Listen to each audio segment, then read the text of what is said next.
Implementing Western-style elections and institutions in Muslim countries.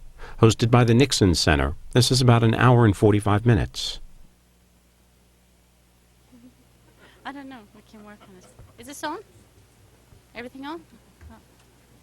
Can you hear me? Through the mic? No. No? Okay. All right. Good afternoon. I'm Zeyno Baran, Director for International Security and Energy Programs at the Nixon Center. And I am really pleased to be holding this event today to discuss whether the U.S. should work with the Islamists in the Middle East, the broader Muslim world, as well as in non-Muslim majority areas such as Europe. I know it's a rather provocative question, and I'm delighted that we have two excellent speakers to debate this issue today. Before I introduce them, let me say a few words of why I think this debate is so timely and critically important. I think there are two key issues here. First is the question of Al-Qaeda and related terrorist organizations that are using political Islam as an ideology. How do we deal with these terrorists? I have an article in the current issue of Foreign Affairs discussing this with the title, Fighting the War of Ideas. In this article, I suggest that given that the terrorists are only the tip of the iceberg of a larger group of Islamists engaged in ideological warfare, and not just with the West, but first and foremost with moderate Muslims.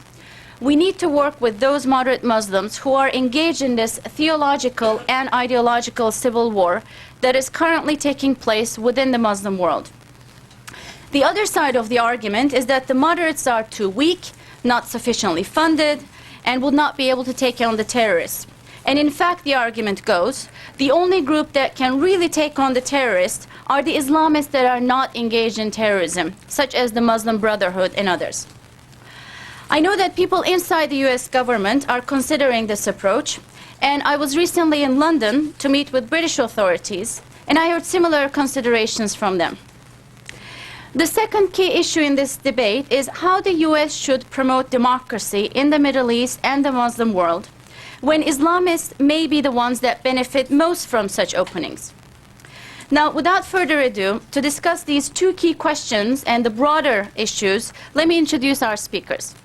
Our first speaker is Reuel Marc Gerecht, resident fellow at the American Enterprise Institute and the author of The Islamic Paradox, Shiite Clerics, Sunni Fundamentalists, and the Coming of Arab Democracy. He is a contributing editor for The Weekly Standard and a correspondent for The Atlantic Monthly, and is a frequent contributor to leading newspapers. He formerly held positions as the director of the Middle East Initiative for the Project for the New American Century, and as a Middle Eastern specialist in the Central Intelligence Agency. Our second speaker is Daniel Pipes, director and founder of the Middle East Forum, and also a member of the Advisory Council of the National Interest magazine. Many of you are probably already on his email list, but if you're not, there's a sign-up sheet outside. You can also find his writings on www.danielpipes.org. He's an incredibly prolific writer and a columnist for the New York Sun, Philadelphia Evening Bulletin, and the Jerusalem Post. His most recent book, Miniatures, Views of Islamic and Middle Eastern Politics, appeared in 2003. He has served in various capacities in the U.S. government, including 2 presidentially appointed positions, vice chairman of the Fulbright Board of Foreign Scholarships, and member of the board of U.S. Institute of Peace. I've asked each speaker to talk for about 10 minutes. Then each will have about 3 to 4 minutes for rebuttal, and then we will take questions from the audience. Again, thank you very much for coming, and I look forward to a vibrant and exciting discussion. Now, Reuel, please. Thank you. I was just asking whether this podium was going to discriminate against short people, tall people, since right up there. I'd just like to just open with a few quick comments. Time is limited here, but first I'd like to say that the overall rubric of this debate perhaps is a little off-key in the sense that I don't believe the United States government should support Islamists. If you were to take that in sort of mutatis and mutandis, put that onto an American context, it's like saying Reuel Gerecht supports the Democratic participation of Hillary Clinton in American politics, therefore Reuel Marc Gerecht supports Hillary Clinton for president. I don't think it's a terribly good logical sequence. I think that it is correct to say that I'm in favor of the elections being open, and that for Islamists participating in those elections, and that is a key element in what I would describe as the evolution of democracy in the Middle East, and that it will be impossible to see that evolution unless they participate. I'd also like to just say here that I'm very pleased to be here with Daniel Pipes. I think Daniel has almost single-handedly done a great service to public discourse in this country, certainly post 9/11, but also pre, and keeping the discussion of Islam both vivid and open, and fighting back what I would call the nasty tendencies of political correctness, which are particularly noteworthy inside Islamic studies. And I don't think Daniel gets enough credit for that. On this issue, I mean, it's interesting. I'll just have a quick medieval allusion. I can't go back too far, as I am wont, because of the time. But, you know, the first time I noticed Daniel's writings was, I guess, almost a quarter of a century ago, when he did a book, which I think was an outgrowth of his dissertation, which is on slave soldiers. Which, if any of you know who know Islamic history, particularly medieval Islamic history, you know that is an incredibly important institution. And a very common institution, that wherever you have the evolution of Islamic societies, you have the introduction of slave soldiers as being members of the elite. It's a very hard thing for Western scholarship, I think, to deal with, even though it was so critical. Commentary on it, at least when I was following academic commentary, was not nearly as much as you would expect. I think one of those reasons is there was sort of just a discomfort about it. You saw the same thing much more clearly, for example, when you looked at Islamic feudalism. I mean, one of the reasons that you look at Anglo-American scholars spent a lot of time on Islamic feudalism is we were hunting. Whether you wanted to say so or not, you were hunting for those little building blocks that all of us from an Anglo-American tradition always have expected to see in our own history that led to democracy, that led to a greater open liberal society. Well, guess what? When you look into medieval Islamic history, you don't find them. You really don't. And there are lots of reasons for that, but let's just make it simple and say the histories are completely different. The notion that, in fact, you are going to have the same type of institutions develop, certainly over the same speed, that we had in Western society is false. It's just not going to happen. Democracy in the Middle East is going to be front-loaded. That means elections are actually going to come first. Institution building is going to come second. You are not going to have the dictators of the Middle East, I think, slowly allow you, or rapidly allow you, to sort of build up the liberal institutions that we've all gone to cherish, and these institutions are thereby going to push forward a more liberal society, and we're going to create Muslim liberals all over the place. I just don't think that's true.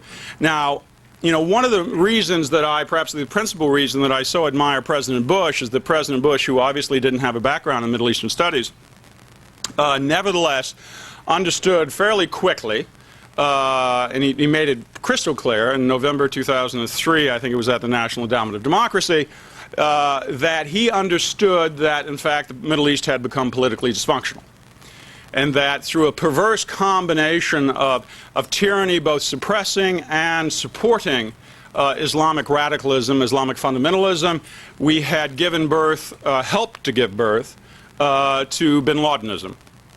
I mean, that, I think, was a fairly profound observation on his part. There are others before who had, of course, had seen it. I think there was a growing awareness that the tyrannies in the Middle East had contributed to the growth of Islamic radicalism, that once upon a time, I think, had been the preserve of sort of left-wing commentators, but it had gradually moved in to other domains. And I would just say that I think the writings of people like Bernard Lewis and Fuad Ajami were incredibly important, certainly in a post-9/11 world, for a lot of people to understand how this sort of perverse nexus had developed, and that we needed to change policy. We shouldn't go back. We shouldn't maintain that which we had done before, which was essentially maintaining or supporting the dictatorships in the Middle East, and certainly fearing whenever possible the Islamic bogeyman.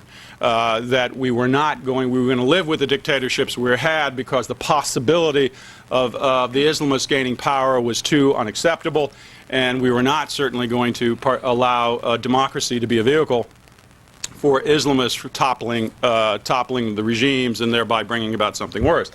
Now, again, I think we've fundamentally changed that view.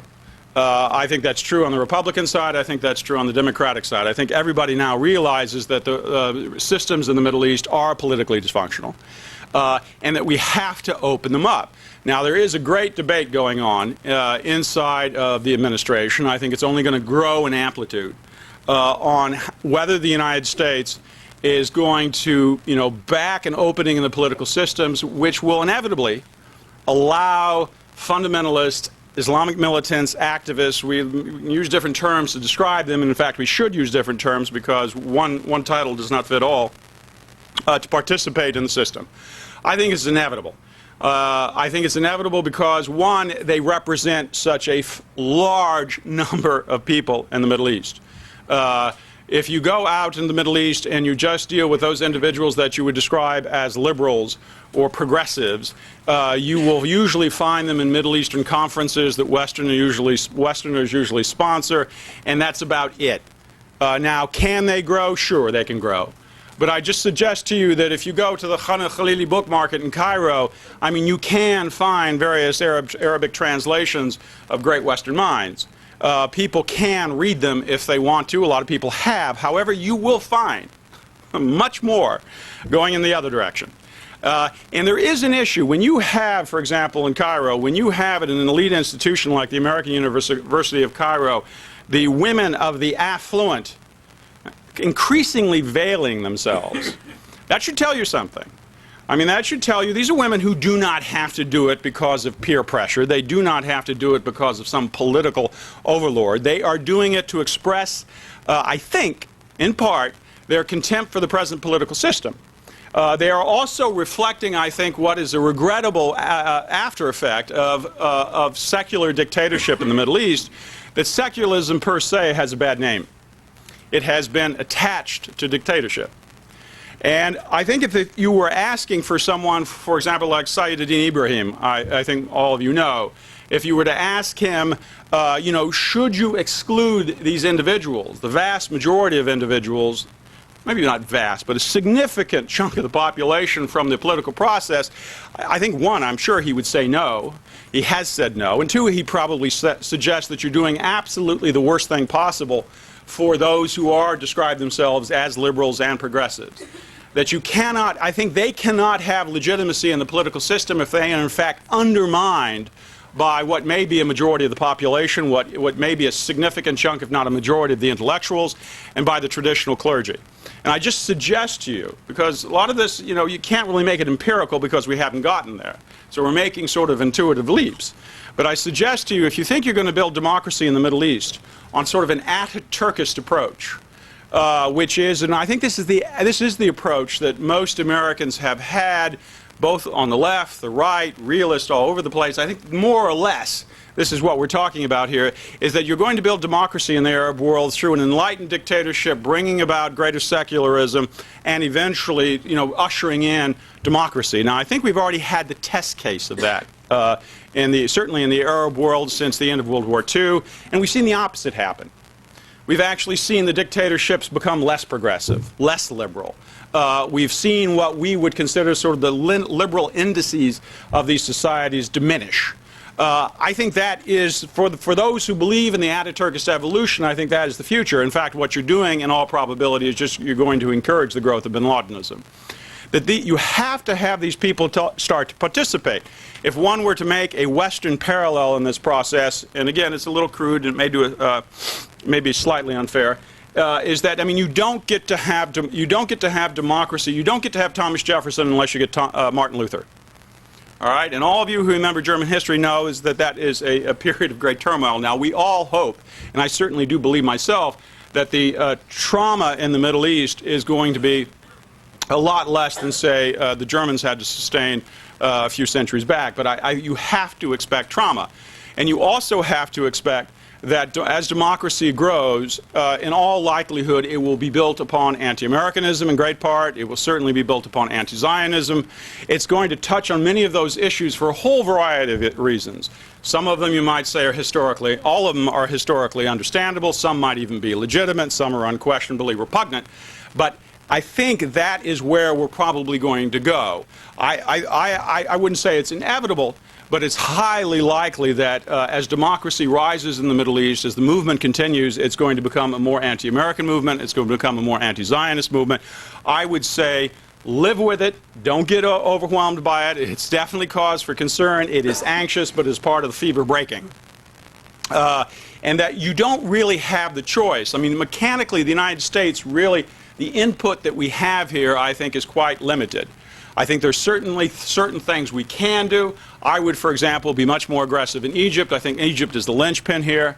And I would make it very, very clear to Mubarak's regime that, in fact, if you want American aid, it is going to be hinged to more liberal openings and to democracy. And since the president of Egypt, unexpectedly, after calling democracy chaos, he changed gears and said, in fact, we could have democracy right away, even though I think some of us might suggest that election was perhaps just a bit odd.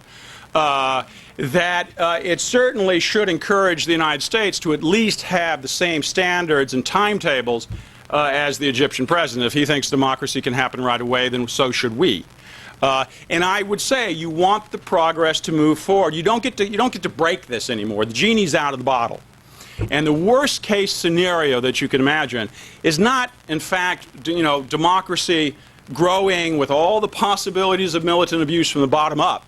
That is where you want to go. I would argue that in the end, what you've got here and what's going to save the day is that Muslims are, in their reflexes, basically like most other people. There are differences.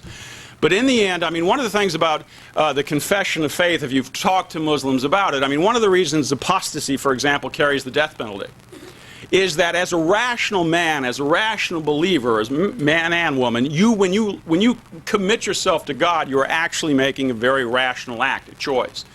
That I think this process is actually going to be fundamental. I think if you look at religious commentary on this, you can see, in fact, the merging of democratic ideals slowly but surely, not with the greatest precision that we would like in the West, but in fact these ideas are beginning to percolate through the system and mix with what I would call their much older forms of Islamic identity. And that's what you want to see. And again, I would suggest to you that if you think you are going to be able to create or a liberal democratic system is going to come into being, when in fact an enormous chunk of the intellectual and religious classes are somehow excluded from this process, I think you're deceiving yourselves. It won't happen. Now, you can make another argument and just say you don't even want to go that way, that you want to go back to the status quo, and I think you're beginning to see what I might describe as a realist counterattack. That they don't even want to talk about democracy. They don't even believe that, in fact, the dictatorship is terribly connected to the evolution of bin Ladenism, Islamic radicalism. I think that's a very odd historical position to take, but you can see it. And that we just want to maintain the status quo, because not maintaining the status quo is too scary.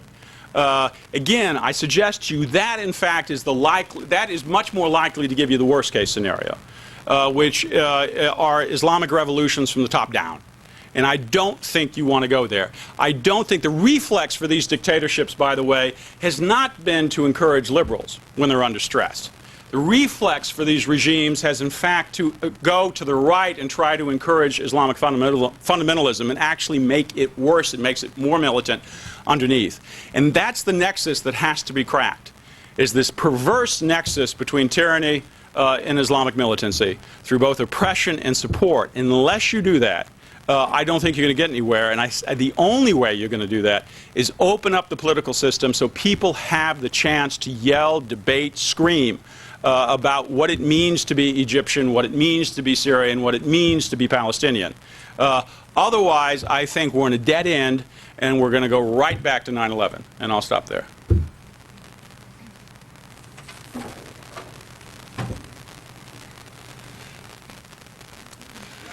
Good afternoon. Reuel was kind enough to praise my work and let me in turn Quote, my review of his 1997 work, Know Thine Enemy, written under his then pseudonym Edward Shirley, I called it a quite brilliant spies report, and not many CIA agents or ex-CIA agents get to be called a quite brilliant spy. I'd like to start by saying a few words about radical Islam and then going on to the question of the moment. There are many ways to describe this phenomenon. I would point out 4 characteristics. The first would be a devotion to implementing the Islamic law, the Sharia. Whether this be personal law, a law governing economic activities, judicial procedures, military affairs, Islamic law in its totality must be applied, and indeed more than its totality, in that the Islamists, the supporters of radical Islam, are looking to bring all of human life under the aegis of Islamic law, far more than traditionally was understood. Second would be the transformation of a personal faith into radical utopian ideology, so that what had been, strictly speaking, a religion is now, in the eyes of the Islamists, something far larger and more encompassing. That we can see the most pure example of it in Afghanistan under the Taliban. Every aspect of life was, in fact, brought under the scrutiny of the interpretation of the leadership. They use the state for coercive purposes. They want to expand their power. In these regards, not in detail, but in these regards, control of the state and expanding the state and using coercion, they much more resemble other totalitarian movements, such as fascism and communism, than they do other faiths, such as Judaism and Christianity. Third attribute would be the rejection of Western influence. Not modernity, but Western influence. Dividing the world into 2 parts, the Islamic and the non-Islamic, rejecting as much of the outside world as possible, with significant exceptions, especially military and medical, but a hatred and loathing of the West. And fourth, a drive to power. The Islamists want power. This is an ideology that is to bring them to power. It's very important to make a distinction between radical Islam, the ideology, and Islam, the personal faith. Radical Islam derives from Islam, but is a misanthropic, misogynist, triumphalist, millenarian, anti-modern, anti-Christian, anti-Jewish, terroristic, jihadistic, and suicidal version of it. If you can think of more adjectives, I'll be happy to incorporate them. Now, as to the topic at hand, I believe, in the first place, that the Islamist movement is a single whole that includes both violent and non-violent wings. They work together. They are part of the same phenomenon. In this regard, I think it's useful to look, on occasion, to the fascist and communist precursors. There were Italian communists in the political arena in Italy who did not use violence, who worked the political system. Then there were communists in Russia and China who very much did use violence. They're all part of the same movement, but they adapted to the local circumstances. There were communists in the United States. They didn't use violence, by and large. They tried to gain political support. In all these cases, you see a general movement that adapts itself to the circumstances at hand. And one finds something similar with radical Islam. So in Turkey, you have a radical Islamic movement that by and large has adapted to the political system. In Afghanistan, you see a radical Islamic movement that used violence as its base. It is important to note that the one forwards the other. They work somewhat symbiotically. It was noted to me that just in the last couple of days, the Muslim Brethren in Egypt, who lately have become political and nonviolent, were egging on the violence in Alexandria against Copts. Or conversely, in London, after the 7/7 bombings a few months ago, the non-violent Islamists made use of these bombings to forward their agenda. One also finds very often that the violent types come out of a milieu that is not radical. You need to get drawn into it, and the way you get drawn into it is through non-violence. So I think it's a mistake to see a significant difference between violent and non-violent, or to put it in more subjective terms, good and bad Islamists. From my point of view, they are all bad. They're all part of the same radical utopian movement. Second point would be that the anti-Islamist Muslims are indeed weak. They are fractured. They are inarticulate. They are scared. It is no doubt the moment for the Islamists to get their ideas across, whether it be on international television, in the local mosque, in the school. One finds over and over again that the Islamists, the ones with the radical agenda, are also the ones dominating the discussion. This, again, has similarities to, say, the late 1920s in Germany, or many countries where communists were active, that although numerically small, because of their devotion, their single-mindedness, their energy, their capabilities, their funding, they were in a position to have an outsized influence. And one finds that today. My estimate is that some 10 to 15% of Muslims are actively Islamist, want to live under the Sharia, under the Islamic law, but their presence is certainly much greater than that 1/8 would suggest. And the anti-Islamists, who are small in number, are basically absent at this time. But ultimately, they are the key to a solution. How can this current war, how can this current crisis in the Muslim world come to an end? Only in one way, I suggest to you. Only by Muslims rejecting radical Islam and accepting something in its stead. But there has to be something in its stead to beat radical Islam. There has to be an alternate, a modern, a moderate version of Islam to take its place. That version, admittedly, is almost absent today, but we will, I hope, see it developing. And if radical Islam is ever to be shunted aside, it must be shunted aside by this alternate interpretation. It is crucial. And part of its strength will come from us supporting, through funding, through other means, celebrating the power, the ideas, the thrust of the anti-Islamist Muslims. To leave them in the lurch and join and in some way forward the Islamists is a betrayal of them and what they stand for. Finally, about democracy. I endorsed the President's speech in November 2003 when he shunted aside 60 years of bipartisan American policy that had dwelt on stability and said, yes, it is time to move on. It is dysfunctional, no disagreement. I disagree, however, in a stringent way with the application of this policy. Yes, democracy, but not democracy now. Democracy eventually. Democracy, as we've learned from the historical record, is a slow and complex process. It took centuries in Britain. It took decades in the 20th century, and it will take decades in the 21st. Democracy is in effect counterintuitive. As Greek philosophers pointed out, it makes much more sense to have a king who is brilliant run the country than to have the demos, the crowd, the mob run it.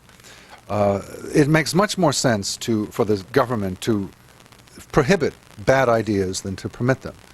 It makes much more sense to have a centralized, virtuous power. And yet we have learned that virtuous power often, or inevitably, goes sour, and that despite its many faults and contradictions, democracy is the best approach. Democracy takes time to learn. It is a reflex which we who are born in the United States acquire early, but it's a reflex that peoples who have not experienced it, especially if they've lived under the totalitarian thuggery of someone like Saddam Hussein, don't know at all. It takes not months, but years or even decades to acquire the habits of democracy.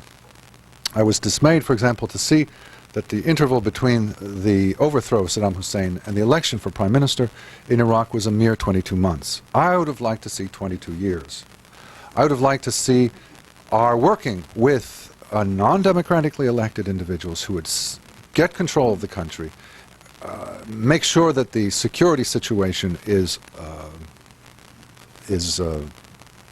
firm, and then over time work towards expanding the participation of the population in the government. I'd like to see the learning of ideas such as the rule of law, minority rights, freedom of association, freedom of speech, freedom of religion, freedom of movement, private property, These are fundamental building blocks of democracy, and if one simply leaps, as we have done in our sponsored elections in Iraq, to electing the prime minister, you miss all these. Furthermore, democracy should begin at the bottom. In municipal elections, they should begin with the legislature, not the executive. It's a slow, long process, and what we've seen is if you jump too far too fast, you in effect spoil it. That the wrong people come to power. In particular, these days, the Islamists, who I mentioned before, are the best organized, the best funded, with the most coherent ideology, are the ones to take advantage of it. We've seen it just recently in Afghanistan, we've seen it in Kuwait, we've seen it in Iraq, we've seen it to a lesser extent in Saudi Arabia, we've seen it in Lebanon, we're going to see it in the Palestinian Authority. Wherever you look in the Muslim world, you see this same problem. It was in Algeria 14 years ago. Same problem. So the last thing we want to do is enfranchise our most extreme enemies. The last thing we want to do is bring the Islamists to power. It is to the benefit of those countries, Muslim countries, and ourselves, to have the process go slow so that the muscles of democracy are built up, the habits are understood, the counterintuitive notions are become natural. And so, yes, democracy, but democracy slowly. Stability, although discounted by the president, is not complete without virtues. Stability is important too. We don't want to have a series of revolutions and wars in the Middle East that jeopardize the peoples of the region and ourselves. We need to do this slowly. So yes, democracy, but not now. And that means working with the people on our side, people who see the world as we do. And if they're few in number, and they are, then we take time. We should not urge this process forward too quickly. Thank you.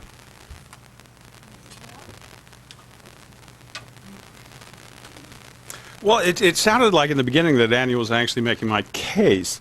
I mean, where did Islamic radicalism grow since World War II? It grew under dictatorship. I think Daniel would agree with me on that point, that what you have now, is, again, he confirmed that you have a rather perverse nexus here. Now, I would suggest that what Daniel is suggesting in this slow growth of democracy, one, it's just not going to happen. I mean, I don't think you don't ideally get to have this situation. I don't think the Muslim world is going to let you have it. I don't think the spread of the democratic ethic is going to let you have it. Now, I would agree completely that under an ideal world, you would have a very, very slow growth of democracy, and you'd have American paternalism, or you might call it by a different name, imperialism, all over the place, because I think we can say the American track record on this is actually pretty good. But you don't get to have it. I mean, you're not going to have, and when I listened to what Daniel was saying, if I were Hosni Mubarak, I'd go, oh, goody, goody, goody, goody, goody. Because essentially, you're advertising for what he wants. He says, we're going to have slow growth, and I guarantee you, it's going to be slow. And I'm going to give you the little tiny things, particularly women's rights. I'm going to throw them out. I mean, now you come with me to an NGO and says, I'll advance women's rights, I'll take that money right away, because it doesn't fundamentally challenge the political system. We're going to have this really, and it's quite likely we will, we're going to have this really microeconomic approach to all this, because in microeconomic approaches, we aren't really going to get to anything terribly tense. But I don't think events are going to allow us to go that way. And I suggest to you before, I don't see the only way this is going to change, the only way you're going to have evolution here, and I'm all for supporting progressives and liberals. Find them, support them.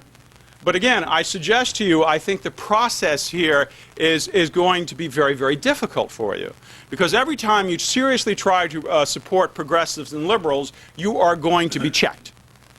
I guarantee you the regimes are going to check you in place. And so the only way that you can actually break the system open, and I think it's the side of history is on their side, I mean, they've got to move it, the United States can only do so much, is you're going to have to start with elections first. I don't think you get to avoid it. And it's going to be the election process which is going to blow this open. Now, is that unsettling? You bet it is. As I said before, and I started off, I mean, anyone who comes from a medievalist background, which is where both Daniel and I come from, we much prefer to see the slow growth. I mean, we have learned to esteem the slow growth. We get very uncomfortable when we don't see all these liberal institutions because we know how very important they are. But I think you have to admit that in Islamic society, Islamic history, and certainly the modern history of the Middle East since World War II isn't going to give it to you. All right? However, the democratic ethic is out there. Now, is it imperfectly imbibed? Absolutely.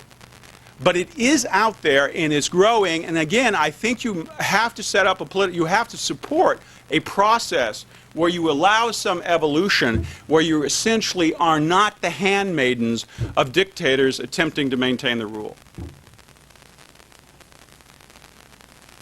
So far as I understand it, Reuel's rebuttal of me is to say, good luck, it's not going to happen. But my point was not to predict what will happen, it was rather to suggest what U.S. policy should be. I don't think we should adopt policies which encourage our enemies and help them achieve power. Maybe they will. Maybe you're right. Maybe it's out of our hands at this point. But I'm not sure it is. And your allusion to Hosni Mubarak taking glee at my recommendation suggests that you don't think that he thinks it's out of his power. So let's assume that it's not already foregone that the Islamists are going to take power, and let's figure out what we want. Do we want elections which, I think we're agreed, will bring them to power, or don't? Don't we want those? I'd say no. We want to go slow. We want to wait years. We want to develop these democratic muscles. And if it gets out of hand, it gets out of hand. But let's try and encourage it to go slow. Let me note also that many of Reuel's ideas come out of the contrast between the Iranian and the Algerian experiences. He notes correctly that Iran today has a population that is far more friendly to us than the Algerian one. In Iran, they had their Islamic Revolution, and a quarter of a century later, they're not so happy about it. In Algeria, there is anger against the United States, as in much of the Muslim world, in part due to the suppression that we did not contest of the elections in 1992. Well, that's true. But I don't think it's the proper basis for developing American policy, because while Iran does have a population more friendly to us, I need hardly point out that the government of Iran is more aggressive and more dangerous to us than that of Algeria. I think we would have been much better off had there never been an Iranian Islamic Revolution. We're much better off that there never was an Algerian one. I would rather see today's dictators, Hosni Mubarak et al., in power than tomorrow's Islamist dictators in power. I have no love lost for today's dictators, but at least they're without a burning radical utopianism. At least they are just sort of military officers who are trying to control their regime as opposed to creating a new world order along radical Islamic lines. Thank you. Is this on? Let me just do this. Thank you to both of you. Usually, before the start of the question and answer, the moderator says, please keep your questions short. But I would like you to actually make some comments, and because I know there are a lot of people in the audience who are spending a lot of time thinking and writing about these issues. So you don't have to keep your questions short. And what I'd like you to do, though, is to please identify yourself before you ask your questions. So would like to, please.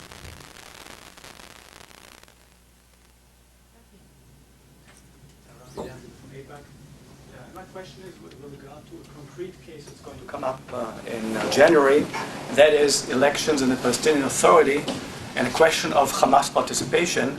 As you know, the administration's position is that ultimately Hamas is not a compatible democracy and something needs to be done about it ultimately.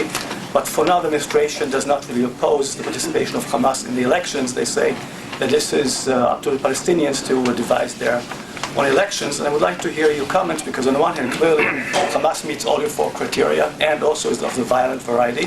On the other hand, it's also an organization that has support of up to 40% of the population, massive support by the population. So I'd like to hear your comments on the participation of Hamas in Palestinian elections. I think the fact that the president did not take a strong stand on Hamas participation points to the logic of his own position. If you're in favor of elections and elections now, it's very hard to say that a party that potentially has 40% of the vote should be proscribed. I think that is a compelling reason for not having elections now. That we are not eager to see this kind of organization or Hezbollah in Lebanon take part and be legitimated by the elections. Let me add another point, that the President and Secretary of State have both proposed what I've dubbed the pothole theory of democracy, that Hezbollah, Hamas, and others, being so busy with governance, with maintaining schools and fixing roads, they will lose their appetite for murder and for spreading their ideology. In rebuttal, I would simply note that Mussolini was famous for making the trains run on time, and Hitler was famous for building the Autobahn, so that need not be something that stops them. Easy if we stay down there and get up back and forth. Yeah, I'd say this. I mean, obviously this is for the Palestinians to decide. I mean, as a general rule, I think it ought to be a good idea if you were running your political systems, you would say that individuals who are engaged in terrorism should be, I would prescribe them from the political process. However, if the Palestinians don't want to do that, then Hamas should participate. And I would say that with Hamas, and I would say that with Hezbollah. I don't think you can stop them. I mean, what the present position we now have is just politically perverse. And that, in fact, you are going to continue to strengthen Hamas if you do not open up the political system. I don't think there's a more corrupt political system in the Middle East than the Palestinian system. I mean, it's just an awful situation. I think Fatah has to open up. Fatah has to evolve. Unless it goes that way, I don't see anything happening. So if they want, if the Palestinians as a people want Hamas to participate in that process, let them participate. Foundation for Defense of Democracy. Far be it from me to try to promote consensus, but not that that would be possible in any case. But let me suggest this. Is it not possible to say, all right, your ideology is not our concern, but certain facts are, so that if you want to be, if you're Islamist and you want to participate, there are two requirements. One is you can't be simultaneously a political party and an armed militia. We can't have one political party in an election that has weapons, so you must get rid of your weapons before you can participate. And a second prerequisite would be this, that you would say you must agree beforehand in the concept of voter sovereignty. If you say voter sovereignty only applies if they elect Islamists, voters can put you in office, but they can't turn you out, since that is that would be blasphemous for voters to take from Allah that decision. Then you also can't participate. So you can participate if you agree upon those two things: no weapons, you're not an armed militia, and you agree to the concept of voter sovereignty. And just as part of that, haven't we seen something like that evolve already in Iraq, in that you have Islamist parties who clearly would prefer the imposition of Sharia everywhere, but in order for, in particular, for the Shia to have an agreement with the Kurds, they have agreed that Sharia will be an alternative, not the only alternative, that Islam will be a source and not the source, in which case you are seeing a sort of modification of radical Islamism. Again, I mean, I think those rules that you have articulated are fine, except I'm not sure how pertinent they are for the United States. I mean, because again, we're not up there sort of clearing everybody. It's going to be for the Lebanese to decide. It's going to be for the Palestinians to decide. It's going to be for the Iraqis to decide. So, do I think that's a very good idea that that you say very clearly that if you are a militia and you're using terrorism, then you shouldn't be allowed to participate in the political process. I might agree with that, though. In Iraq, that's a little confusing because there are many armed militias who do a very noble purpose in keeping their people alive. So I would probably pull back from that one. But on that notion, on the one of sort of saying, I hereby swear that if I get elected, I'll leave the elections next time. I mean, that sort of goes with the terrain. I mean, I mean, so what if they swear it? I mean, I would agree with Daniel on this when they could pledge it all they wanted and they could still betray it. I just think that it is going to become, or is already, very, very difficult for people if they enter the political process from the bottom up. It's much easier to go from the top down. I mean, we can all remember that the Shah did not fall through a democratic process. He threw for revolution. And it's in fact that which you should fear the most. Because if Islamists can take power from the top down, then you do not have any democratic spirit operating inside the system. I would suggest also that the collapse of jihadism in Iran, which has been profound, it's certainly been one of the great movements, I would say, in modern Islamic history, I argue would have even happened quicker if it had been under a democratic system, and we would have probably seen something like that occur in Algeria. But we don't know. I mean, this is intuition. It's a guessing game. I'm just suggesting is that the present system is not healthy, and it gave us 9/11, and you should move away from it. 2 points. First, no, we don't vet the organizations that may or may not participate, but we do certainly have a voice. Look at the president's lack of attempt to keep Hamas out. That was certainly an important factor. The Israelis are looking at it very seriously. We obviously had an important role in the definition of who's acceptable in Iraq. So while not in all cases having a decisive voice, we do often have an influential voice. Leave it there. Stephen Schwartz from the Center for Islamic Pluralism. Since you asked for convoluted, I'm going to try to keep it limited, but I agree with both of you.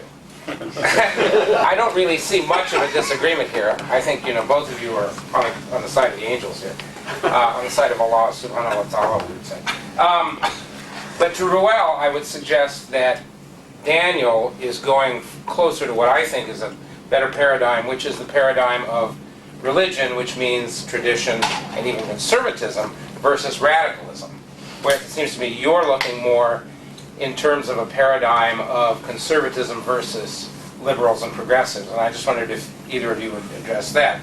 I was just in Indonesia, and I was struck by the fact that there is such a split.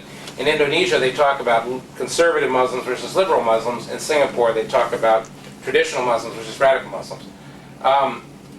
The other point I wanted to ask is provoked by being in Indonesia and Singapore. To what extent do you think it's relevant to try to move, at least temporarily, the area of action away from the Arab East and to the countries which in Islamic history were in fact tremendously important countries, which means Turkey, Iran, possibly Morocco, Central Asia, where some sort of process is going on, and, for example, Indonesia.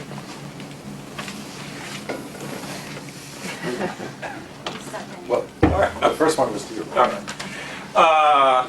Listen, I mean, I'm all for traditional religious experience, and I would that Al-Azhar in Cairo were what it once was. And I would say its decline has been it used to be a great bulwark against Wahhabism, against Salafism. It is no longer. Now, there are many reasons for that, but certainly an important reason has been the corruption of the entire process because of the corrupt dictatorship in Egypt, since increasing corrupt dictatorship in Egypt, where in fact, Al-Azhar has been used by the state, and and you combine that with the injection of huge quantities of Saudi money, has in fact turned an institution of traditional faith into, and I would argue in many cases, an institution of radicalism. I don't see how you're ever going to find out whether the traditionalists are going to be able to hold their ground unless you actually have some type of democratic system developed. I think under the current system, what is happening is radicalism is growing much more powerfully, much more rapidly under dictatorship than traditionalism. I think traditionalism is collapsing. I think only through the democratic process are you going to have a chance for traditionalism to regain the spiritual high ground inside of Muslim societies. And I just suggest again, until you cannot exclude the clergy from this process. If you attempt to exclude the Kyrgyz on the Shiite side or the Sunni side, you are going to lose. There is not going to be any Ataturk parallel in the Arab world here. It's just going to make the situation worse. On the issue of geographic, very quick words. I mean, Bernard Lewis put it a long time ago that with the fall of the Soviet Union, that you were going to see a rebirth of what you might call the Islamic equator is going to go north. And it's going to reestablish itself along what was the case from about the 9th, 10th century, where in fact it is the northern countries that are the dominant countries in the Muslim world. That all may happen, but it's somewhat irrelevant to bin Ladenism. And that wherever bin Ladenism is generated is where you're going to keep your eyes focused because they can hurt you. I would take issue with the idea that democracy is an inoculation against radical Islam. And my proof would be looking at the countries of the West.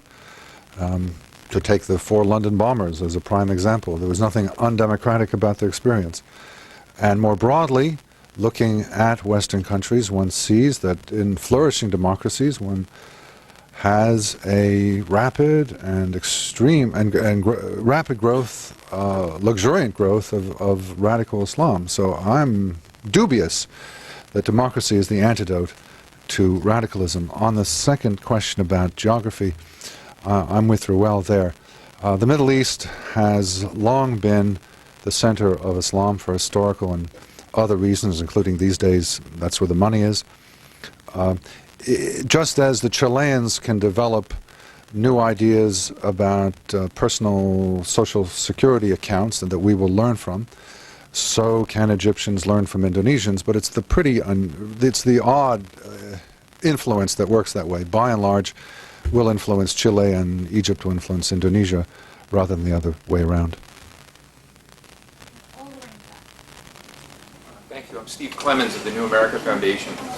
I guess my question, I'm surprised I'm saying this because I'm very familiar with Daniel Pipe's work, but I think Brent Scowcroft in the current issue of the New Yorker would largely agree, or seem to have agreed, and actually had very serious fights with Condoleezza Rice and the administration. In January when he spoke, you may recall that he also talked about the elections and the various circumstances in a circumstance of incipient civil war.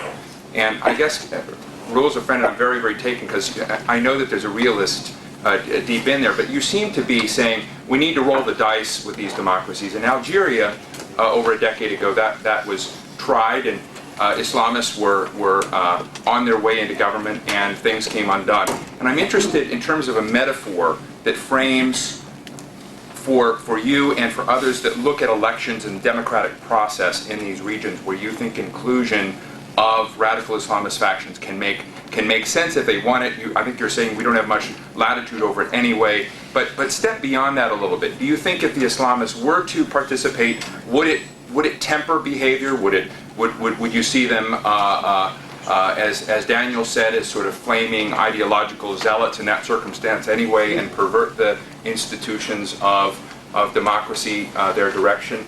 And I'd like you just to step a little bit forward out of we don't have much influence over this process, to what you think might happen if you began to see more and more examples of this occurring. Would we get some sort of balance in this stability, or would we get the Daniel Pipe Scowcroft nightmare that we end up with far worse circumstances in the entire region than we have if we made alternative bets?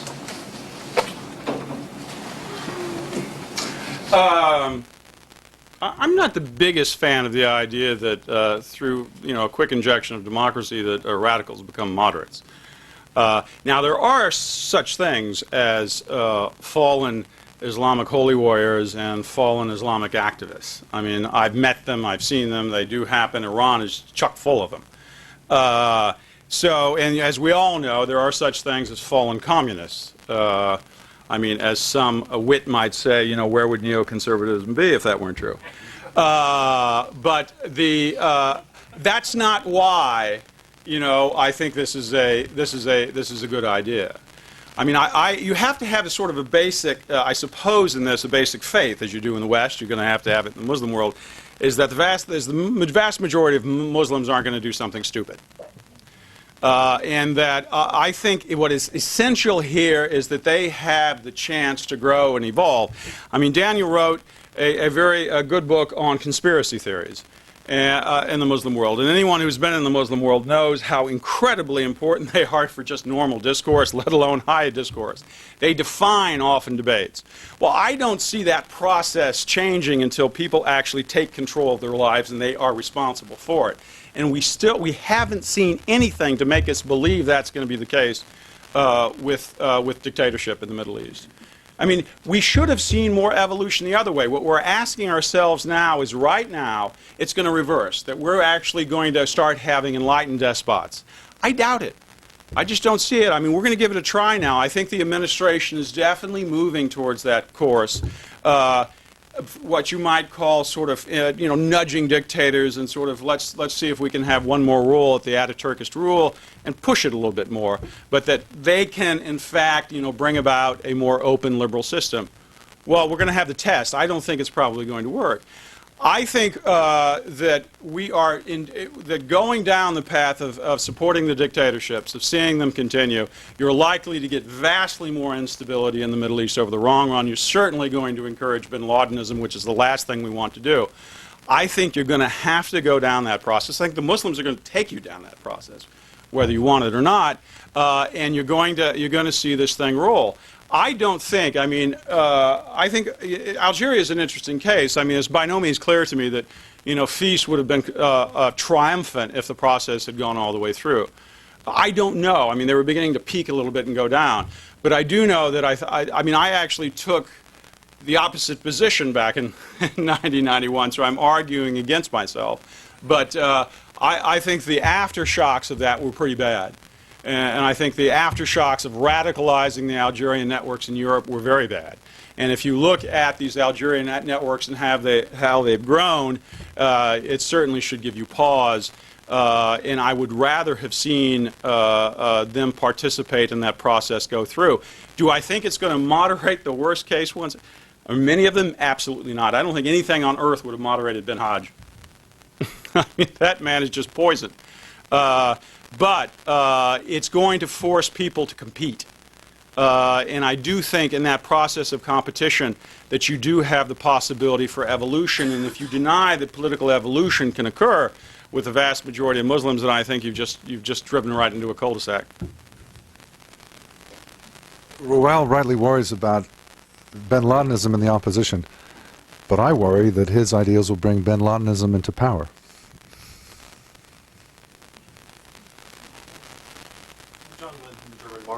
We've been talking a lot today about how to build democracies, and I want to put on the table that we might actually learn something about that, about when we know why democracies break down. We've been talking a little bit about elections and voting that way, and I think we all know by now that democracy is not merely rule of the majority, but it's the protection of the minority. And so in some ways I have a question I'd like to pose to you about, yes, voting, but into what? Into what system do we get where we are assured that the voting is, that voting leads to people who will protect a minority? We know that democracies break down frequently when they fail to provide security and economic activity. We know that from the interwar period in Europe. We know that a little bit from Russia in the past 10 years or so in that question there. And so in some ways, I think the challenge for us is that when we're dealing with coming out of dictatorships, and we saw this in the post-communist world, the assumption would be that the state would somehow step back. We need to have strong, I think, democrats come in, people who can provide security, people who can provide the conditions for economic activity to flourish. And so in some ways, I want to ask the question almost flipped that way.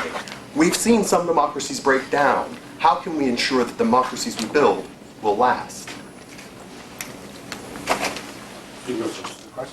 Oh, really? All right. Listen, I mean, again, this gets back to what I was opening with. I mean, in Islamic history, I mean, the notion of minority is dhimma. All right? And I don't care how you slice it, cut it, look at it. You don't come from a dhimma status to what we would call as a Western protection of minority rights. All right? You are talking about evolution here, and that evolution is there. I mean, as I have quipped before, I mean, when the British first introduced in a rather radical act of imperial hubris the idea that slavery was no longer vouchsafed to you by God, there were a lot of Muslims who looked at you and thought the Brits had lost their minds. Because slavery is vouchsafed to you by God. You can find it in the Quran, you can find it in the Holy Law. Now, today, what was that, 1807, move it forward, how many years later, I think it's fair to say that outside of little tiny slices of Mauritania, Chad, and maybe a big slice of Saudi Arabia, most Muslims don't believe that slavery is now vouchsafed to them by God, that there has been this evolution. I suggest the only way that you're going to build up the ethic of, in fact, minority protection, minority rights, is through the practice of it. You don't get to have it just sort of theoretically dropped into your mind and it springs out like Athena from Zeus's head. Unless you work at it, I don't think you get to have it. And could it go wrong? Absolutely. Like I said before, I mean, Daniel can go on this, I can go on all the problems that, for those of us who have a long sort of look at Islamic history, it causes you a great deal of anxiety. But I think you also have to appreciate the amount of evolution. I mean, we've certainly seen in the Middle East, the one thing the Middle East has been very, very good at is its absorptive capacity. I mean, it's absorbed every single bad idea the West has ever put out. Just swallowed it, hook, line, and sinker. Now, the issue is whether the good ideas can quite have the same traction. I think the fact we're moving in that direction. But is it going to be an upsetting and perhaps ugly process? I'd bet lots of money on it. As Reuel kindly noted, I do have a book on slavery. And it strikes me that slavery today has a rather more prominent position than you would give it. Not only is slavery there in Mauritania, Sudan, Saudi Arabia, Pakistan, and elsewhere, but more importantly, it has never been confronted as an issue. There has been no process by which Muslim thinkers, politicians, journalists, academics have come to the conclusion that slavery is no longer acceptable. And indeed, there was a statement by a leading figure in Saudi Arabia, I can't give you his name offhand, but within the last year or two, in which he said, if you do not believe in slavery, you are not a Muslim. So the whole catharsis that we in this country, for example, went through in rejecting slavery has not even begun in the Muslim world. You're right that on a day-to-day basis there are very few slaves per capita in the Muslim world. But in terms of modernization, no. There's another aspect of that. Another feature that's worthy of note is riba, is interest on money. While most Muslims have interest-bearing accounts of some sort or other, there has been no discussion of this issue and coming to the conclusion that the interest of a few percentage points per year is acceptable. 25% a week is not, but a few percent a day, a year is acceptable. And so what we have are the development of major financial institutions. Last I saw, estimated over $150 billion worth, that are dealing in interest-free finances. Again, as in slavery, no attempt to come to terms with what usury is and is not. And these and in many other ways, larger ways, having to do with women, having to do with minorities, having to do with the family, having to do with governance, the judicial system, the Muslim world has not modernized, has not come to terms with modern life. It's simply ad-libbing its way through. And it is this confrontation with the ideas of modernity, not just the practices, that yet awaits the Muslim world, and that I think in large part those who are arguing against the Islamist project must undertake. So I'm far more pessimistic than you. I don't see this having really begun at all. I mean, there is a great diversity within the Islamist political parties, from those who want to establish Sharia strictly, to those who have liberal views, to those who espouse a more pragmatic view. They are willing to, to apply some part of Sharia, but not all. And I think that should really inform some kind of policy on how to engage Islamists. The second assumption is that the movement of moderates or renewal within the Muslim world is really weak. I mean, the debate on some of the issues about minority rights, women, democracy are going on. They are serious debates. If you look at within Europe, in the United States, in Asia, there is a lot of discussion about these issues, so it's not something that is really weak, isolated. It's more like how to expand the debate, how to, to support it. It's not like it's, absent. And the third is about this question of violence. I think outside of the Palestinian situation or Lebanon, most of the Islamist political parties that have accepted to participate in the political process, the question of violence is mute. I mean, they do not uphold arms. So I think we should be careful not to apply the situation in Gaza or Hamas to the Party for Justice and Development in Morocco or other areas where they are willing to participate in the political process. Thank you for the three critiques. On the question of Islamists being diverse, well, I started by saying that. I drew the comparison with the communists in Italy and the communists in Russia. Very diverse. I mentioned Turkey, I mentioned Afghanistan. Certainly Tayyip Erdogan is a different figure from Osama bin Laden. There's no doubt that we all understand that there is enormous diversity. Your second point, that the debate on issues is going on and is serious. Well, I just gave you the example of slavery and riba, where I don't think it's going on, I don't think it's serious. Let me take you another example. Let me take the notion of jihad. Sooner or later, the Muslim world is going to have to come to terms with the notion of jihad, which is a deeply aggressive, violent form of war against non-Muslims in order to control land. It is nothing else. That's what it's always been, well, it's what it's always been. Need not always be. Always been until now. What we see today are apologetics. Well, no, it doesn't really mean that. It's defensive war. But really it means becoming a better person, working for against apartheid and for feminism. That's not a serious debate. The debate on jihad hasn't even begun. So I don't think what I see reaches the point of what you call serious. And the third question of violence, that most Islamists have accepted nonviolent means. Well, you did yourself mention the Palestinians and the Lebanese. One can think of many others. The Iraqis come right to mind, in Afghanistan, Pakistan. I don't think by any means that's a far-reaching conclusion that Islamists have drawn. I think rather it's a matter of what works in which circumstances. In a well-established democracy, you don't use violence. That's not the way to get to power. But in a more fluid environment, violence is certainly one of the tools that are available to you, and the Islamists make use of it.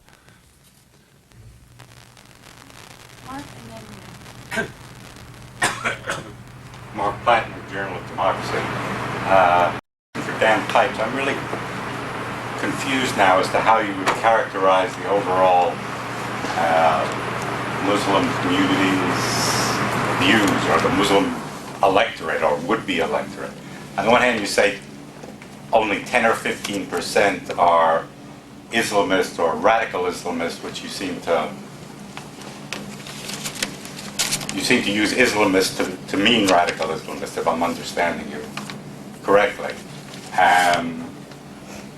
But then you seem to also suggest that anywhere where there are elections, the Islamists would win, which seems odd given the small percentage. Now, you do say how much better organized they are, how much more vital ideologically they are, but that presumably has something to do with the fact of operating under repressive conditions. It's easier for them, a well-organized group such as they are, to act. And it's also not clear to me where you put traditional Muslims in this continuum, or how you would regard the various parties in Iraq, whether you consider them, is the Ayatollah Sistani an Islamist, or so I wonder if you could just clarify some of that. In terms of terminology, I use the word radical Islam and Islamism as synonyms. So radical Islamist is someone who supports Islamism or radical Islam. I don't really make a distinction between radical Islamists and moderate Islamists. That's something I tried to reject at the beginning, saying it's a matter of circumstance rather than good and bad. People we can work with and people we can't, which is, by the way, U.S. government policy, that we can work with the good Islamists and not work with the bad ones. In terms of why if the Islamists are by and large 1/8 of the population, are they likely to win elections? Well, because of a variety of circumstances. You alluded to one. They're being organized and having a program. Being honest, in large part, wins them. Being hardworking, providing services, has won them significant support. Turkey would be a model case. It is a democracy now for half a century.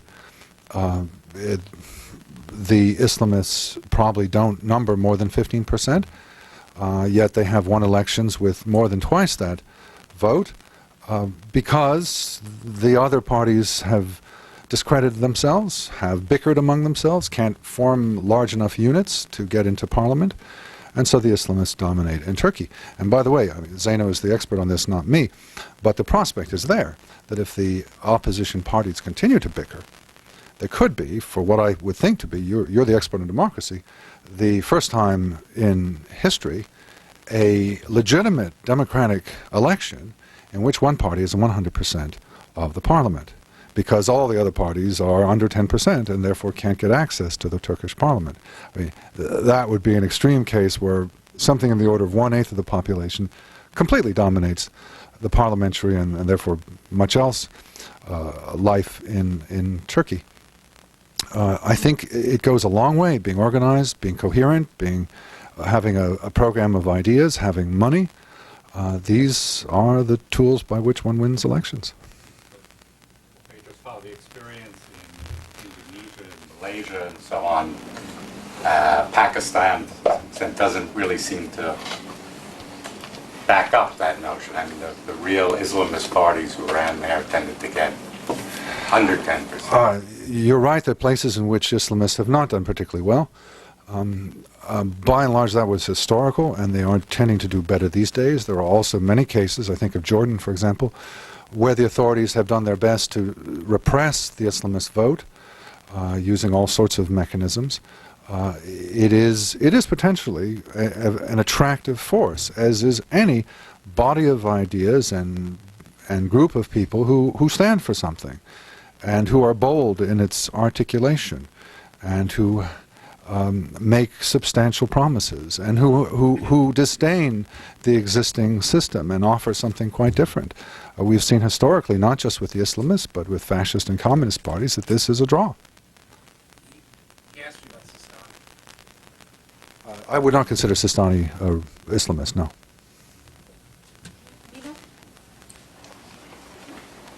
Nina Shea, Director of the Center for Religious Freedom at Freedom House. I'm wondering what role you think funding of Islamists, radical Islamists, plays in subverting democracy at this time. We see in Iraq the parties that were the strongest and did the best in the election were the big religious parties that were funded out of Iran. In the Sunni world, you have Saudi Arabia funding the ideology, funding the textbooks, funding movements. Is that an important factor that the United States must confront before it can continue, I guess, Reuel, its push for democracy? Or, I mean, not before, but simultaneously, since it's already pushing for democracy. Is it something that would make a huge difference to cut off the funding, if it were able to cut off the funding to these groups? And Dan, I'd like your comment on that too. Well, in theory, yes. I mean, it'd be hard to find something that has done more damage to the Islamic world than the dual funding, competitive funding of Iran and Saudi Arabia. Now, Iran, I think, has for the most part failed. I mean, I don't really think it's, if you look historically, we'll still see whether its chances in Iraq are all that good. I don't think they will be. But really, it's had one child, and that child is the Hezbollah in Lebanon. Otherwise, I don't think the Iranians have had much success. The bang for the buck hasn't been terribly good. Now, Saudi Arabia, that's different, and they certainly have poured more money into it. I mean, it's impossible to overestimate the damage that the export of Wahhabism has done to traditional Islam in the Middle East. It's just impossible to overestimate it. However, with that said, I'm not sure how the United States deals with that. I really don't. I've thought about this, and I've talked to people who think about this all the time. Mechanically, I don't see how the United States can counter a state that has so much oil wealth. I mean, would that Saudi Arabia were in everybody's mind and we treated it like Burma. Because, I mean, there is no real reason why so many Westerners are so close to the Saudis and spend a lot of time with them and socialize with them and make defenses of them and all the rest. I mean, it's surreal. The only reason that's so is oil. However, they have an awful lot of it. And I don't know. I mean, I'm still waiting for someone to give me how you do the battle of ideas against someone who is so wealthy. And they have much better networks than anybody else. I think it would be nice to get the rhetorical pulpit right in the United States. And I give the Bush administration credit. I think it is moving in that direction. I don't think the Saudis enjoy quite the same position now than they did before. But I'd like to see a lot more rhetorically. But more than that, I'm confounded by how you compete against that effectively. And maybe Daniel has an idea. Hybrid engines.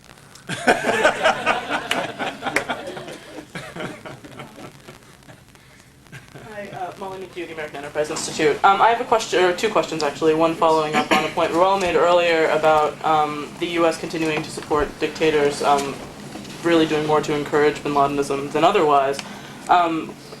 It's definitely true that the support of non-democratic processes, be it supporting dictators for reform or whatever else, seems that it would be more impossible now than it would have been before.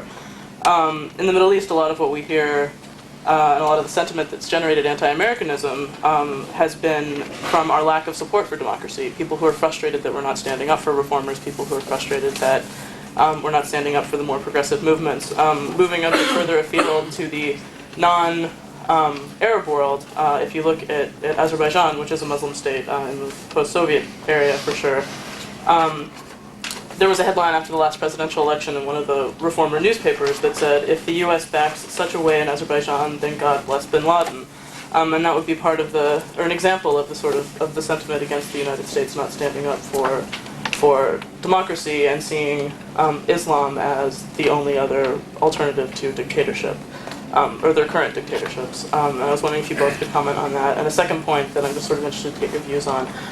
There's been a lot of discussion of moderate Islam and the role that creating sort of a new definition of a lot of how we understand Islam could have in countering bin Ladenism. But a lot of that also means looking to places where there's a large Sufi presence, and there's really hasn't been a resolution between whether or not or between Sufis and the rest of the Islamic world as to what their role is and if they're actually Muslim. And I was wondering if you could comment on how you overcome that and what role Sufis could have. Oh, come on, you don't want to take the Sufi question? Well, since I have a Sufi near me right now. I think, unfortunately, the Sufis have had a hell of a time. I mean, there's one problem. I mean, Sufis, with some historical exceptions, have been, what do you want to call it, practitioners of peace politics.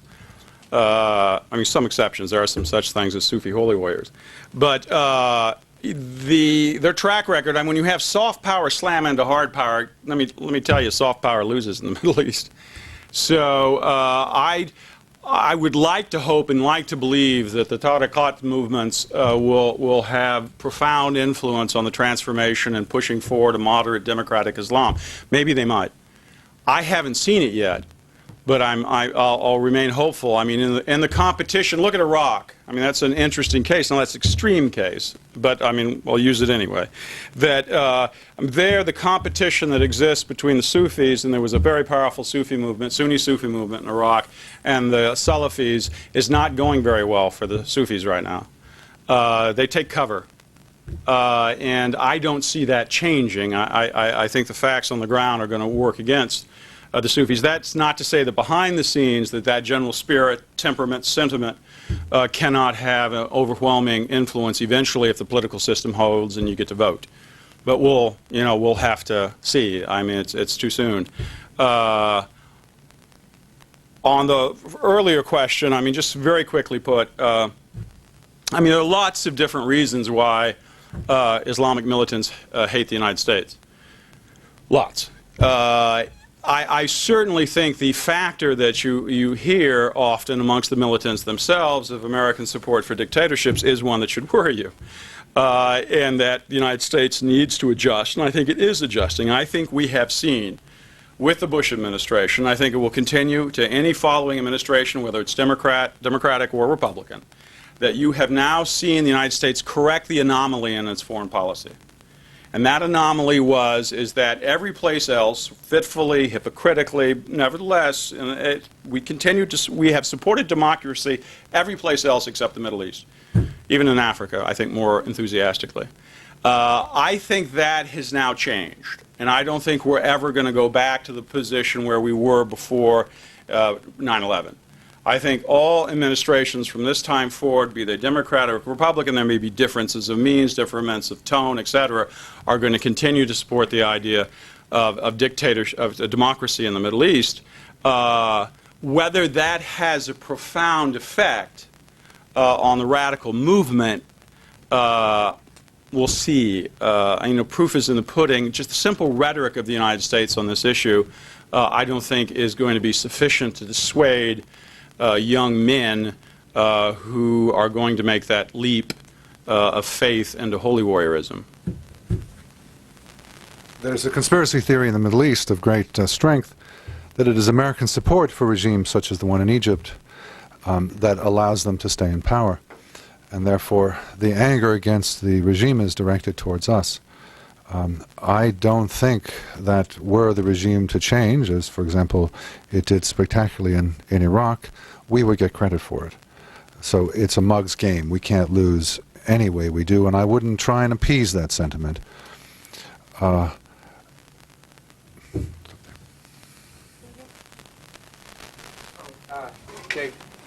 Dave Kaplan from U.S. News. I think my question was already asked about the Saudis, but I'm not sure you guys answered it, so let me ask it again.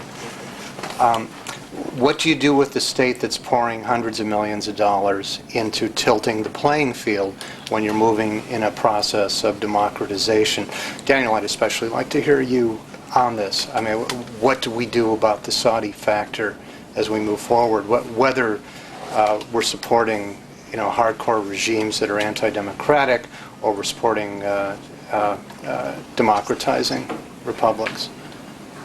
Well, as Reuel alluded, we have a special relationship with Riyadh. It is the only, to the best of my knowledge, relationship where many of the important actors on the American side are working in collusion with their friends on the other side. The U.S.-Saudi relationship reminds me, say, of the French-Iraqi or the German-Iranian, where a handful of people who representing commercial interests basically disregard the strategic interests of the country. And that is the sad case in the United States vis-a-vis the Saudi Arabian regime, going back really 60 years now. It is ex-presidents and ex-senators and ex-flag officers and ex-ambassadors and others who are key to this. The Congress has never played a significant role. The press, the lobbies, nobody can puncture this. Now, there's been a little bit of vulnerability since 9/11, but not all that much. So until we have robust representation of our interests vis-a-vis Saudi Arabia, I don't think much is going to happen. And that, in turn, requires a different approach. I've advocated for a few years now that there be, as in the case of, say, insurance commissioners, they may not go work for the insurance companies. There's revolving door legislation. So ex-presidents and ex-senators and ex-flag officers and ex-ambassadors and their staff may not go to work for the Saudis 10 years after they've dealt with them in office. And then maybe we'll have the beginnings of an attempt on the side of our government to deal with these issues, which until now are simply not being addressed. My name is Reuel Marc, I'm from the Embassy of Egypt, and my comments are just from an intellectual perspective, not necessarily to comment on some of the things that were mentioned about the government of Egypt. This debate that's taking place here is of course, very interesting, and we have a very similar debate taking place back home in Egypt regarding the role of Islamists in political life and the future of Egypt. Of course, understandably, your perspective is that of American interests, and where does America's interest lie in this equation? Naturally, of course, back home, the debate is based on what is best serving Egypt's interests. As you mentioned, some people who are supposed to be the liberals and the progressives in society have taken a very strict position on any participation for Islamists under any name or title, whether under a political party, guys, or even as individuals running as independents. And on the other hand, there are people who say, no, it has to be a liberal, open competition between anybody who is willing to play by the rules of the game. in the healthiest form of this debate, at least there is this debate taking place right now, in its healthiest form, some people have reached some kind of consensus or agreement based on the following. You need to have a process. This process will lead to one of two outcomes. One of them, either those who simply go out and say Islam is the solution and nothing beyond that will be exposed. They don't have anything more, and people will start realizing that this is the extent of what they can offer. Or some people will be reformed, and there are specific cases of people who beforehand were absolutists coming from a religious theological background, presuming that they will go into parliament and apply Islamic tenets and canons and rules and say this is the way it's going to be, but they realized through actually participating in a process that it wasn't that simple. I can even give one specific example. The head of the Ikhwan al-Muslimin, the Muslim Brotherhood right now, Muhammad Mahdi Akif, was a member of parliament in the early 90s. And he acknowledged that publicly. He said, he was asked, how was your experience in parliament? He said, I walked in, I thought everything was going to be easy, we were going to dominate politics, and then we realized we had to, get into political activity, horse trading, things of the sort. So that is one case of someone who was actually reformed by the process, and there are, I'm sure, examples of other people who will be, exposed for what they are, simplistic people. My problem is that when you mentioned that 10-15% of the population in at least Egypt or other countries see themselves as Islamists, in the broader term, I think a much higher percentage of those people at this time think they are affiliated to some kind of Islamic ideology. That is because they don't know exactly what it is. Perhaps when there is a process that takes place that allows them to judge those participants in political activity, the percentage might actually go down. Last point, this is what we're trying to do right now. We are not allowing in Egypt political parties legally based on a religion, on Christianity, Judaism, or Islam.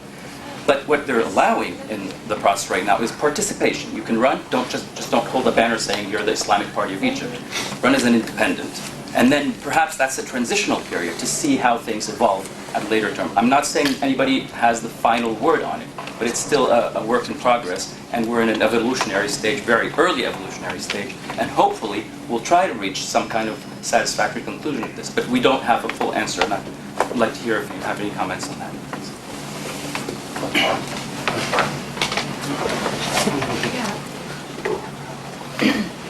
I just want to say that I vacation a lot in Egypt, so despite my mean comments that I make about the Egyptian regime, I hope they continue to be hospitable to me. Okay. We'll see. I think the evolution is certainly, Daniel and I would disagree a little bit. I do believe there are such things as fallen fundamentalists.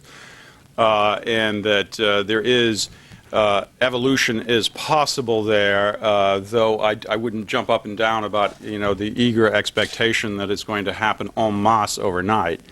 But I don't think you can sort of falsely jerry-rig the system. I think there are I think the truth wills itself out here. So you can set up certain paradigms where you can't say this and you can't do this. I'm not sure that has all that much integrity for very long. I think eventually, people are going to run as who they are. And you're going to have to be prepared for that. And you're not going to be able to, that if you drive things underground here, I think you're probably going to ask for more trouble than it's worth. You want these things to be open. And particularly, one thing about Islamists is they do tend to be open. I think you want that. You want people. One of the ways you're going to judge this democratically is to see whether, in fact, that is appealing to to the vast majority of Muslims. So let them say what they believe. Don't let them. One thing. You don't want them to practice the Iranian habit of taqiyya. That you don't want to develop. Let them say it straight out and let it rip, because then I think you're going to get a better assessment of whether the people really do believe them. You hope you will start to deprive them of the benefit, which may be large, of the protest vote, where a lot of people could vote for Islamists even though they don't like them, because it is really one of the few means that they think might be a credible protest against the system. We'll take three final questions. Steve, and then Walid, and then Imam. Stephen Brook from the Nixon Center. And being at the Nixon Center here, I'd like to just start with a little realism in that we should probably be thinking about broadening our alliances while simultaneously narrowing on our enemies. And Dr. Pipes, I was wondering if you could comment on this specifically. On your idea of Islamists as sort of a block running the span from the radical to the moderate. I mean, we know that Zawahiri has written a book criticizing the Muslim Brotherhood for their participation in the elections. You see the same thing with Zarqawi and his mentor Makdisi. And I was wondering, I mean, should we be trying to use this to further split and refine who our actual problem, immediate number one problem is right now, or is this kind of a fool's errand? I would characterize these as tactical differences. There's agreement on goals and intense differences over how you achieve those goals, comparable to, say, the kind of divisions in the communist movement, of which there were many and sometimes very vicious. Yes, by all means we should exploit them, but we should do so with the understanding that these are all our enemies, all wish us ill, but taking advantage of the differences between them, for sure.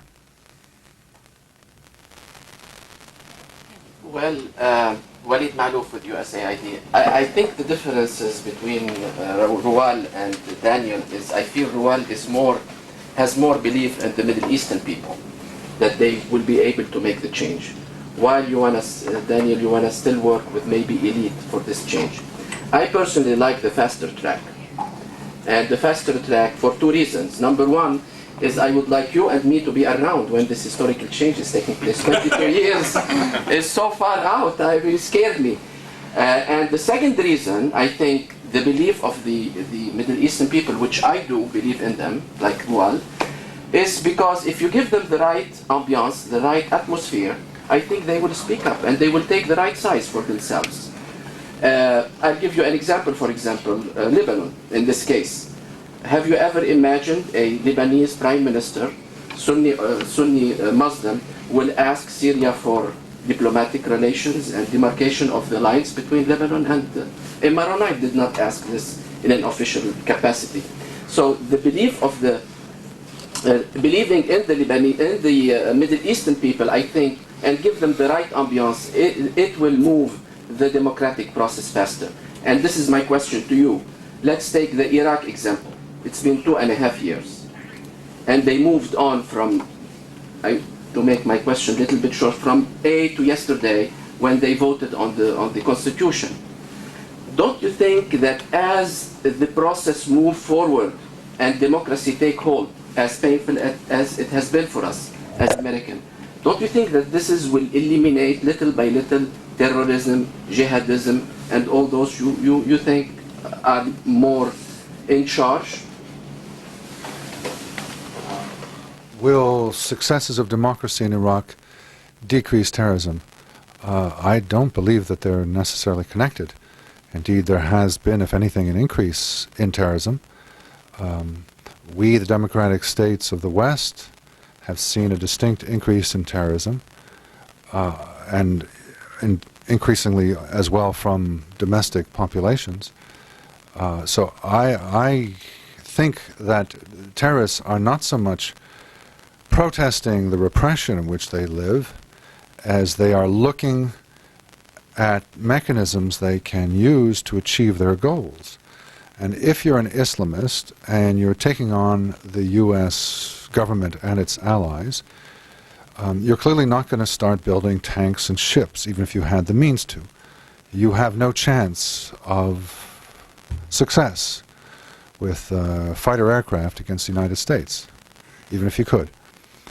You can deploy low-intensity conflict, terrorism, against the United States effectively. So if you're a strategist looking at what works, terror is one of the mechanisms. And whether the state is democratic or not, I think, is quite secondary to that.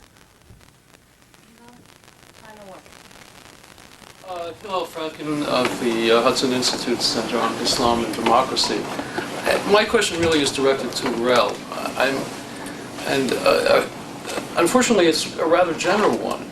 I wish it could be more specific, but my problem is I do not understand as yet what kinds of discriminations or distinctions you would have American policy make in the current circumstances. It seems to me that your argument with or your disagreement with Dan is we have to be practical. The old policy didn't work. I agree with you. It didn't work. Then it led to the kinds of resentments that have given us 9/11.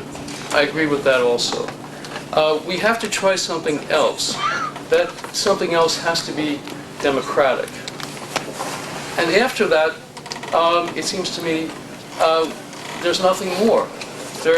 You say, for example, at the outset that the willingness to accept Islamists, that Islamists will come to the fore in elections, doesn't mean that you embrace them. But I don't see, and that's a plausible position. Some people are trying to articulate that position or propose it, but I don't see how you propose that American policy will make those discriminations. It seems to be just a train that, is on the tracks. We just have to get out of its way and see whether it actually gets to a station or wrecks, including us. I don't think you want to whet my appetite for policy recommendations. No,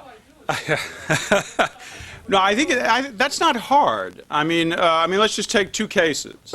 Let's take Egypt and Azerbaijan. I mean, they're both very interesting cases, somewhat different. Egypt is vastly more important. I think the United States needs to state very clearly that, all right, we're going to have a program to encourage the opening of the system.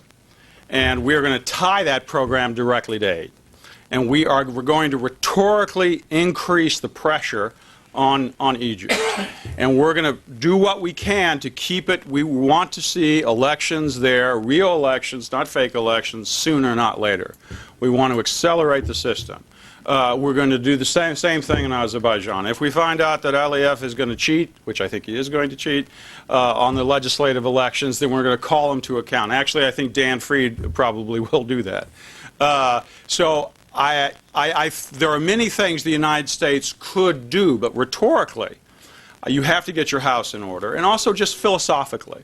I mean, there is a real, as we have it here, there is a real, sincere, honest debate inside the American government, which is going to continue to accelerate, which is, I think, going to be probably the debate, is, all right, how uncomfortable are we with the possibility that Islamic activists, Islamists, fundamentalists, however you're going to call them, could in fact win an election. In the past, I think that has precluded us from thinking about a whole variety of different issues and a whole variety of different approaches towards the Middle East. That debate has to be settled, because that will determine how active we want to be and what things we want to do. Well, no, you settle it always. You settle it by we go back and forth, and may the best man win. If you had your druthers, what are you? Oh, I would set up a 3-year process, and if Mubarak hasn't opened up the system in 3 years, I'd cut off every bloody penny. I mean, that's not hard. I mean, I might extend it to 4, but I wouldn't give him that much. I wouldn't give him that much lead time. The question is how. You pose the question is not how we would get there, but how uncomfortable we will be if we get there, and then how uncomfortable should we be, and how should we respond to it? What do you mean uncomfortable? If we get an Islamist government in Egypt. Well, I think you have to say we could be very uncomfortable. I'd actually argue that is what, if that happens, that's part of the evolutionary process here, and don't go wild about it. That what you want to ensure is that you don't have an Islamist government coming through revolutionary means. That if, in fact, you are, and I have doubts whether, in fact, an Islamist government would come to power in Egypt, but it might. It certainly might. It's more likely to happen, by the way. The longer this process is protracted, the more that you deny it, the more you continue to support the regime, the Mubarak or his successor. I think you make the process and the odds in the end a lot worse. I think you bring in the possibility of an Iranian parallel. You don't want to go that way. We absolutely don't want to go that way. You want to make the system change from the bottom up. You want to have, you ideally, I don't think that's going to happen, but you ideally want to have some colored revolution in the Middle East. Pick your color. Green. That's what you... light green. No, light green. that you want the evolution to occur as softly as you can, but you've got to have some type of evolution. And where I don't really know. I'd have to sit here and talk to Daniel more. Whether Daniel really thinks that evolution is going to happen on a time frame that is going to be, within the next 200 or 300 years. If that's the case, I think it's very bad, because again, I take bin Ladenism very, very seriously. I think it's going to come after us and after us and after us and after us. And I think, though I completely agree with Daniel, is that we also have, I think, a somewhat separate issue in Europe, with the Muslims in Europe who are really going to be the most lethal foot soldiers of Al-Qaeda. But I think the two are connected. But if we don't start the process, if we don't see that evolution in the Middle East, and we don't see it sooner or later, because these things take time, I think we're just asking for enormous, enormous trouble down the road. To sum up, we agree that change is necessary. We agree that it's not going to be comfortable, to use your term, to have Islamists in power. We disagree over the priority of keeping Islamists out of power, and we most specifically disagree over the timetable. I shudder at the notion of giving Mubarak 3 or 4 years. I'd be more inclined to 20, 25 years, and not so much give it as an ultimatum as make our plans for long-term transformation, during which time the Egyptians learn the processes of democracy. I do not have faith in the people. I just think it's going to take them time. You cannot go out of tyranny into full democracy in a matter of months. And my example A is Iraq. I do not think it can work. You cannot take people who've lived for 30 years and more under Saddam Hussein's brutal regime in his dungeon and suddenly turn them into full-scale Democrats. There are too many arguments to be settled, too many conspiracy theories to be laid to rest, too many extremist impulses for that to take place so quickly. So there are certainly bases for agreement and, of course, some for disagreement. Thank you. Can I just say real quick, I can't wait for the leaked 25-year policy planning paper from State Department on democratization in the Middle East. Thank you. Before you do that, thank you to both of you and to the audience. Let me just add a few sort of closing comments. We talked a little bit about Turkey and Azerbaijan, and I want to make 2 points. One, you did mention Ataturkism led to bin Ladenism in the Middle East. But I would argue that maybe the wrong application of that led to it, because I don't think the debate is whether you support the repressive, corrupt seculars versus the Islamists. In Turkey, you did have a democratic process that started even before Ataturk. So Turkey is a unique country, but we can learn certain things from the Turkish experiment. And in terms of Azerbaijan, Jackson Dill has a very good piece today discussing Azerbaijan and Kazakhstan. Both of them are oil-rich, majority Muslim countries, and soon we'll have elections. And what the U.S. government has done, I think this is the first time, and maybe there's more hope compared to Middle East, because there is not that 40-year of baggage that has been building. But in Azerbaijan and in Kazakhstan, the U.S. policy is to support evolutionary change, but not to wait 20 years, to see very gradual, but at the same time clear progress. And in fact, the U.S. government has, as you said, Dan Fried and others, have tied close U.S. relations with those two very important, as far as Kazakhstan, for example, very significantly oil-rich countries, to how these elections are handled. And again, sitting and discussing this at the Nixon Center from a realist perspective, there's a lot of discussion about that. Should the U.S. tie its relations so closely to what happens on an election day? But the U.S. has done that, and we'll see. I think the big initial test is going to be how we're going to see these policies developing after elections, because I think you're right that what we have seen already in Azerbaijan is that it's not going to be an easy ride. So again, thank you very much for all of you for coming, and I think as any good discussion, I think both of our speakers raised more questions than answered them, so please give them a big applause. Thank you.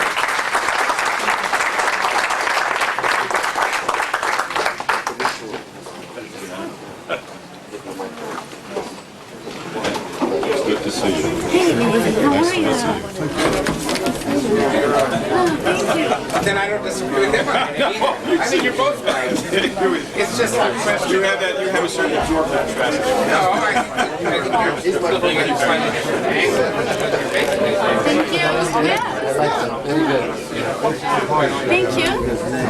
No, I'm going to send an email around to people, and I'm going to say, okay.